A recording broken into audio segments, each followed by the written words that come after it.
First ஸ்டாண்டர்ட்லேருந்து second standard வரைக்கும் மேலூர்ல தான் படிச்சுட்ருந்தோம். திடீர்னு கொஞ்சம் குடும்பத்தில பிரச்சனைன்னு கூடு மாறி வேற ஊருக்கு போயிட்டோம், கும்பகோணம் பக்கம். அங்க போனா வாழ்க்கை ரொம்பவே மாறிருச்சு. இங்கே கூட்டு குடும்பமா இருந்த நாங்க, அங்க போய் தனி குடும்பமா இருந்தோம். வாழ்க்கையில எல்லாமே மாற வேண்டியாயிருச்சு. புதுமையான மனிதர்கள், பெரிய வீட விட்டுட்டு சின்ன வீட்டுக்கு போற நிலைமை.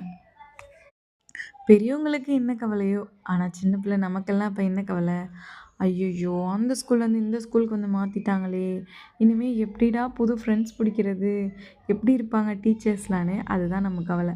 அப்படி இப்படின்னு ஒரு வழியா கும்பகோணத்துக்கிட்ட இருக்க ஒரு ஸ்கூல்ல சேர்ந்தாச்சு. சேர்ந்தா யாருமே பேச மாட்றாங்க.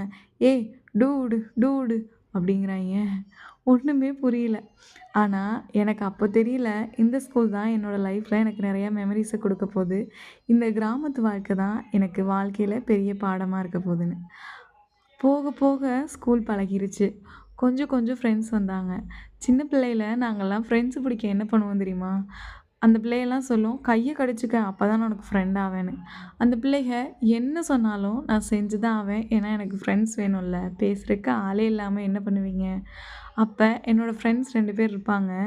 அவங்க சொல்லுவாங்க அவங்க தான் வந்து கேங் லீடர். அந்த கிளாஸோட லீடர் மாதி. அவங்க அந்த ஏரியா பசங்கள்ல. நாங்க வேற ஏரியாலேருந்து வந்தவங்க. அவங்க அந்த ஏரியா பசங்க.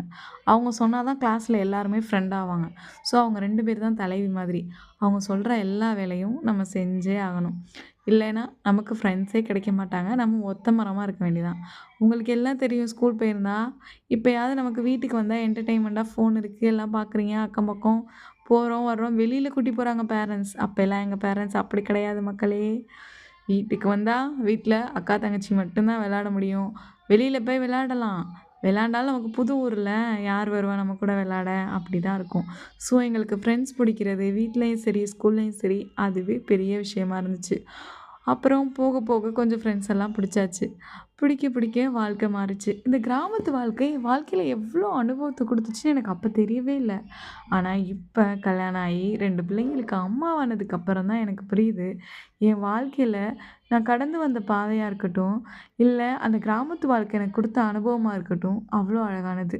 சிட்டிலேருந்து தான் கண்டிப்பா எனக்கு அந்த மாதிரி அனுபவம் கிடைச்சிருக்காது. அவ்ளோ வெள்ளந்தியான மனிதர்கள் அங்க இருக்கவங்க எல்லாருமே. எல்லா ஊர்லயும் நல்லவங்களும் இருப்பாங்க, கெட்டவங்களும் இருப்பாங்க. அதுக்குன்னு